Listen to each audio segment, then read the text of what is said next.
Yeah, I hate to open up the press conference with, bad news, but it is with a heavy heart that, we pass on our condolences to the Daniels family, and we lost a great one with Ed. Lost his battle here the other day, and I think we all know him as a passionate sports broadcaster here in the state of Louisiana, and the work that he did was incredible. Whether it was high school, college, or the pros, he was. Last time I got a chance to be with him, he was at SEC Media Day, and unlike some of you elitists in here, he was carrying his own camera. I'm kidding, but he had his camera, and he was actually waiting for a couple of the guys, but that's who he was. And I only knew him for a couple of years, but certainly for those that knew him longer, he certainly will be missed. On a brighter note, we had some graduates yesterday. Really proud of them.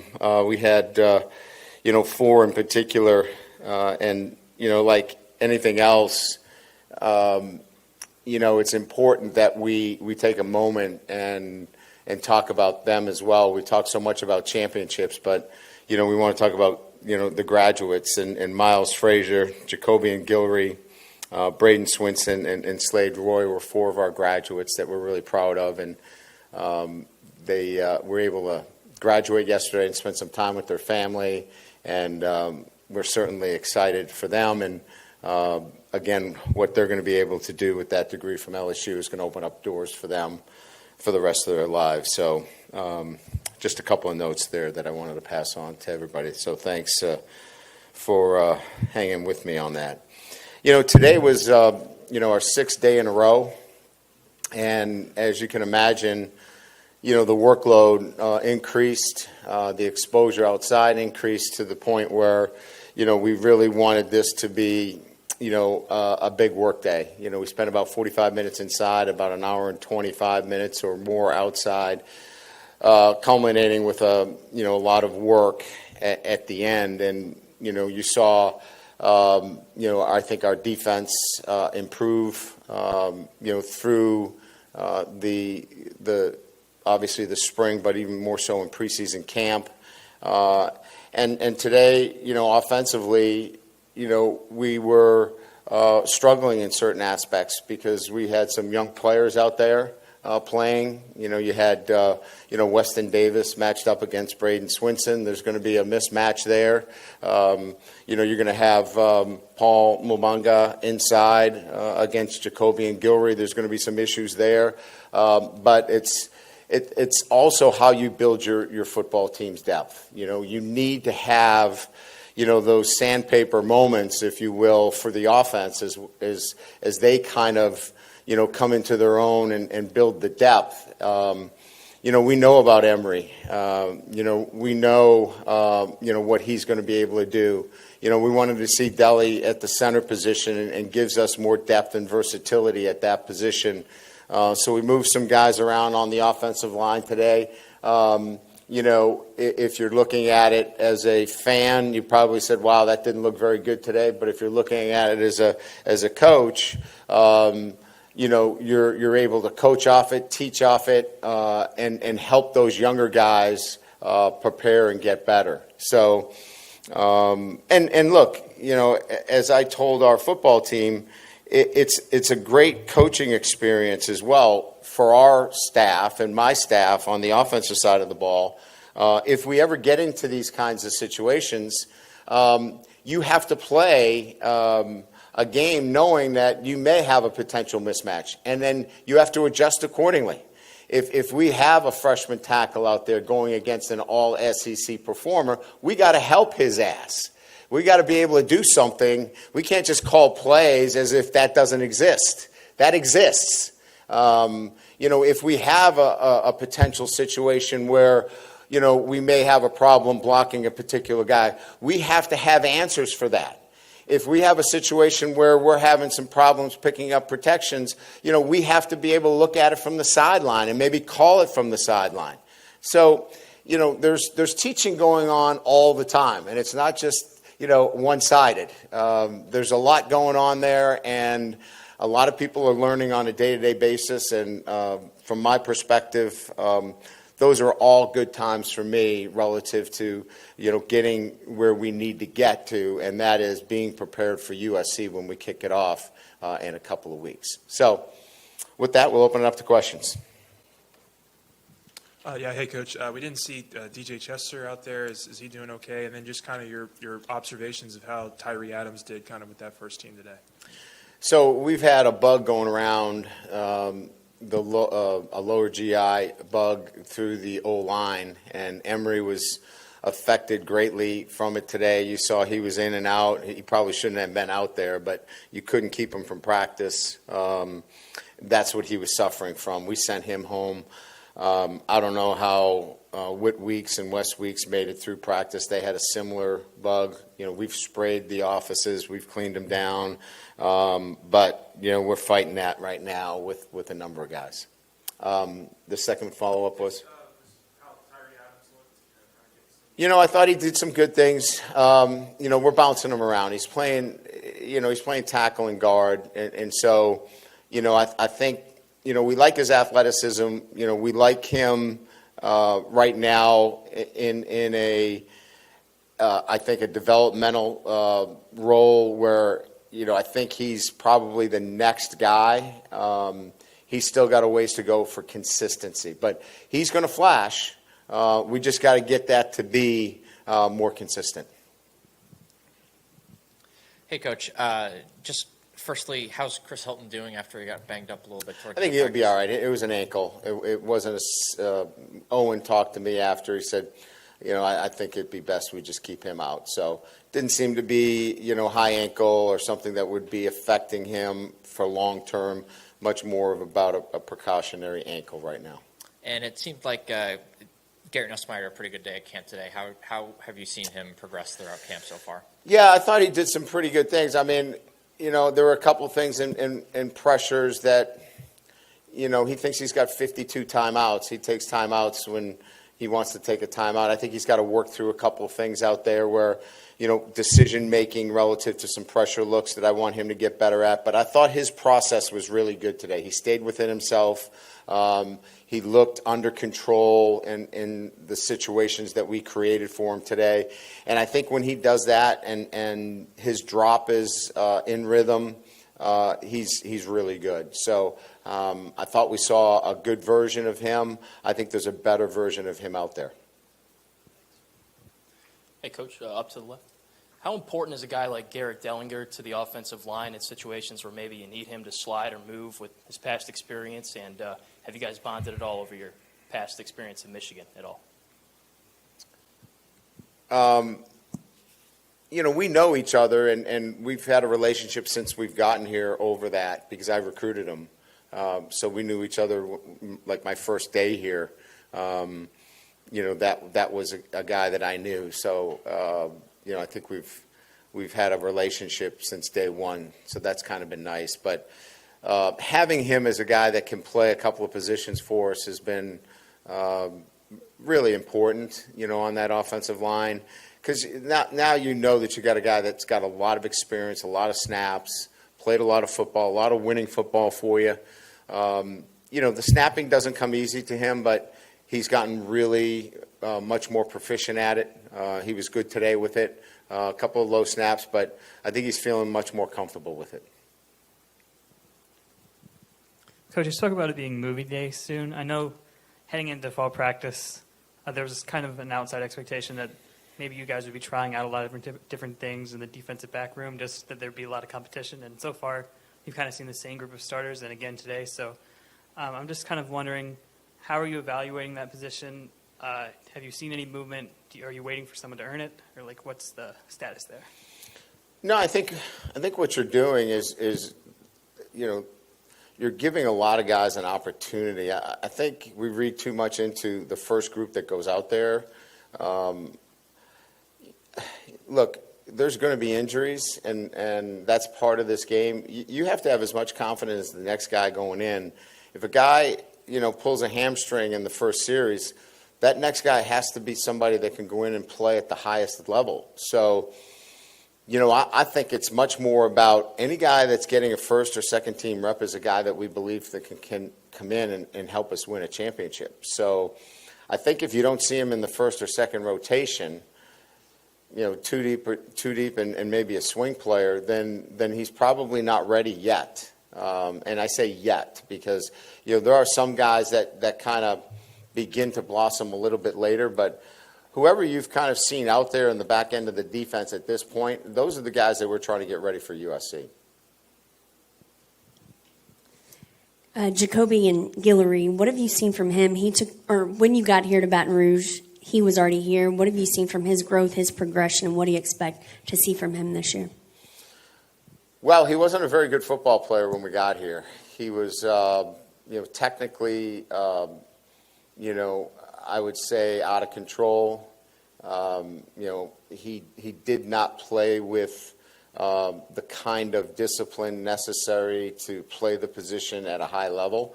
And consequently, he didn't play a whole lot of football. I think his maturity and I think his understanding that he needed to be very good at his technique and leverage. And I think last year he figured that out. And because he's so strong and explosive and can play with great leverage, he's now taken those strengths of his and put himself in a position to be an outstanding football player and can play at the next level because of it. So with great strength and lower body strength and great technique, he's now put himself in a position to be a guy that we count on. I think at the same time, there's been parallel tracks with him off the field in that we just talked about him being a graduate. I think his emotional maturity has allowed a lot of this to happen as well. When I first got here, he was not in control of his emotions. There would be times where he just would go off the deep end in terms of not being able to control himself. And he has handled himself very well emotionally. And because of that, I think we've seen this player ascend the way he has. Coach, you talked a little bit about the tight ends recently. Given the options you have in the tight end room, do you think we might see a little bit more usage of 12 personnel this year than we did last year? Oh, without question. I think you'll see 12. I think you'll see 13. I think just watching the scrimmage passively, you can't help but notice 88 and 14. We know about Mason, but it is 14, right? Tradez? Yeah. 88 and 14. I want to make sure I get his number right at least. But those two guys in particular, really show. They're young. I mean, Tradez was standing around the pile and got rolled up. I mean, you can't be standing around. You got to be, on body. But they're learning, but they are so talented. And I think Pimpton has really kind of taken that next step where, he's sticking his nose in there aggressively, run blocking, catching the ball. And I see Tradez, making progress as well. So I'm excited about, who wouldn't be excited about those two guys? I mean, they are unique individuals in terms of what they can do in the passing game, and they're really coming along in the run game. Coach, a lot of fans are going to have to make the choice between donating to TAF or the NIL Collective this year. Which one do you think helps your team more, and how do you balance the two? Well, as I understand it, you'll get points by donating to the NIL through TAF. So I think that there is a way to kind of funnel both of those together now, and I think that that's what this is all starting to begin to look like, right? That I think the NCAA would love to get rid of collectives. Whether that can hold up into the courts, I have a hard enough time with my own job, right, to figure out as a head coach. I don't know what's going to happen in the courts, but that would be, a dream to get rid of collectives and have everything run through the universities, right? And if you give to the NIL at LSU, you get points to get upgrades on your seats and, a tax deduction, which we don't have right now. But I think that's coming. I think it's just natural in its progression of everything that we've seen from revenue sharing in 2025, that's kind of the next iteration. So although that might be the case right now, I think we're starting to move closer towards, if you do make a donation, that you're going to be able to see that through TAF go to an NIL.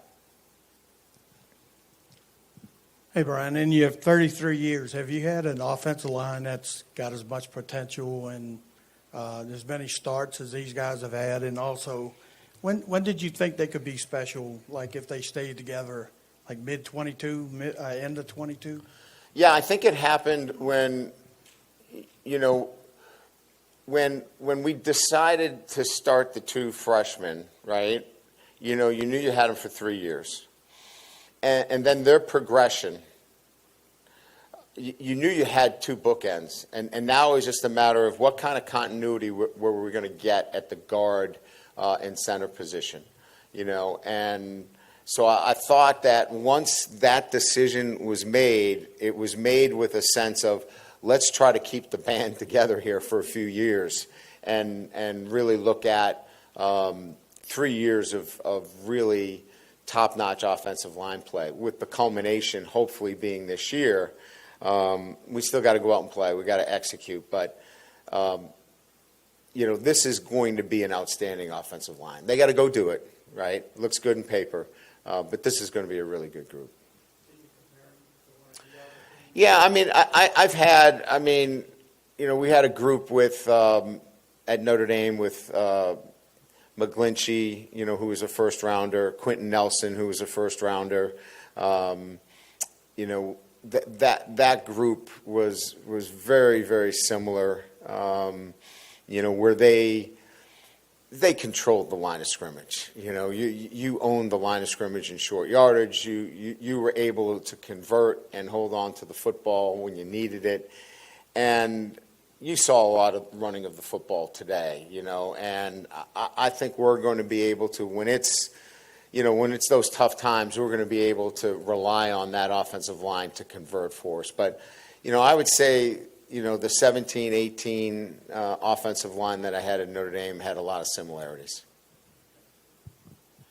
Hey, Coach. Amar Burrow has been getting a lot of reps with the second-team defense. How has he progressed throughout the fall, and how has his transition been from moving from the edge to the inside?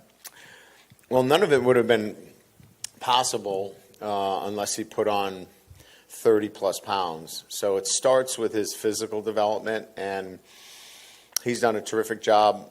Dr. Frakes, our nutritionist, Jake Flint, strength and conditioning. There's a team here that has done a great job of taking a young man that was committed and dedicated to putting on the right amount of weight and doing it the right way. I mean, he's still lean. And, he's close to 290 pounds. He came in somewhere in the 250 range. So I think he's closer to 40 pounds in terms of weight. He is smart. He is accountable. And he's a guy that's going to be in the right place at the right time. Now, he gets thrown out, on some double teams that, we'd like him to be a little bit bigger. But in time, he's going to be a guy that we're going to talk about. But, you want to free up some of those linebackers, let them run. Those defensive tackles got to be in the right gap at the right time. And you can count on this kid. He's going to be in the right place at the right time. And so he brings that accountability and reliability and trust that Bo's looking for. And he's going to play this year. Brian, when you think about day one to now, if you had a big concern or something that you were curious about day one, how much, maybe where have you seen that big progress? And if I could a second, when do you all start prep for USC? Will you start that next week? Yeah, we'll start Tuesday. We'll begin exchanging teams to give us a look at USC on Tuesday and kind of duplicate 2 weeks in a row of a game week preparation. So we'll go Tuesday, Wednesday, Thursday, Friday into a kind of a game bench control situation next week and then do it again. So, kind of back-to-back weeks, if you will. So if you think of it, next week is kind of the off week that you would normally have, your bye week, where you would do a little work on your opponent, and then leading into the game week. Where are we from practice one to right now is the question in terms of overall. Is that what the substance of the question? Where in going into practice one, maybe you had some trepidation where you've seen progress in a certain spot. Yeah. I like the way our corners have held up on the outside. I think, anytime you go into a year, you want to make sure you eliminate big plays. And one of the things that we all lived through last year was too many big plays on the defensive side of the ball. We've eliminated those big chunk plays, and that was job one. I think for me, as we continue to progress,